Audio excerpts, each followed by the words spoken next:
ఈరోజు మనం ఇంటిగ్రేషన్లో 2 మార్క్స్ క్వశ్చన్స్ నేర్చుకుందాం. క్వశ్చన్ ఏమని ఇస్తా అంటే integration of secant square x cosecant square x dx. ఇక్కడ సాల్వ్ చేయడానికి సీకెంట్ స్క్వేర్ ఎక్స్ని మనం ఏమని రాసుకోవచ్చు, 1/cos స్క్వేర్ ఎక్స్ అని రాయొచ్చు. అదే మాదిరిగా కొసీకెంట్ స్క్వేర్ ఎక్స్ని ఏం రాయొచ్చు, 1/sin స్క్వేర్ ఎక్స్ డిఎక్స్ అని రాయొచ్చు. తర్వాత న్యూమరేటర్ని డినామినేటర్లో ఉన్న సైన్ కాస్కు కాంబినేషన్గా రాసుకోవడం కోసం ఐడెంటిటీని వాడతాం. 1కి identity sin square X plus cos square X. Denominator as it is అలాగే వస్తుంది, cos square x sine square X. తర్వాత ఈ డినామినేటర్ని న్యూమరేటర్లో స్ప్లిట్ చేయాలి. సైన్ స్క్వేర్ ఎక్స్కి సపరేట్గా డినామినేటర్ రాయాలి, కాస్ స్క్వేర్ ఎక్స్కి సపరేట్గా డినామినేటర్ రాయాలి.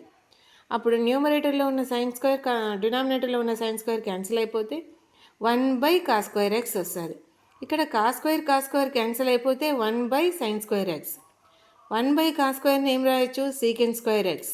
1/sin స్క్వేర్ని ఏం రాయొచ్చు, కొసీకెంట్ స్క్వేర్ ఎక్స్. ఇంటిగ్రేషన్ని సపరేట్గా అప్లై చేస్తాం. Integration of secant square X, integration of cosecant square X.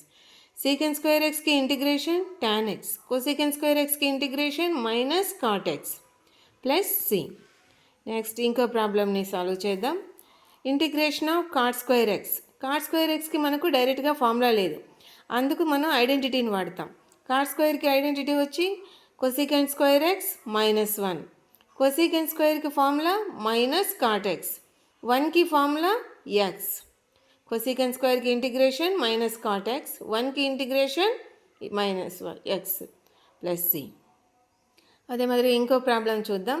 Integration of √1 - cos 2x. ఈ cos 2xని 1 క్యాన్సిల్ అయ్యే విధంగా మనం రాసుకోవాలన్నమాట. cos 2x ఫార్ములా ఏంటి, 2cos స్క్వేర్ ఎక్స్ -1 లేదా 1 - 2sin స్క్వేర్ ఎక్స్. మనకు సైన్లలో రావడం కోసం సైన్ని ఇటువైపుకి కాస్ట్ని అటువైపుకి పంపించినప్పుడు 1 - cos 2x. ఈ -2sin స్క్వేర్ ఇటువైపు వస్తే +2sin square X.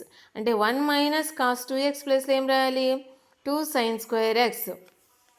So 1 - cos 2x plus ఏం రాస్తున్నాం, 2sin square X under root. తర్వాత స్క్వేర్కి రూట్కి వెళ్ళిపోతుంది, sin x వస్తుంది. ఈ √2 అనేక రూట్ లేదు కాబట్టి √2 అలాగే వస్తుంది, √2 sin x వస్తుంది. √2 is the number. Integration of sin x ఏమవుతుంది, -cos x ప్లస్ సి.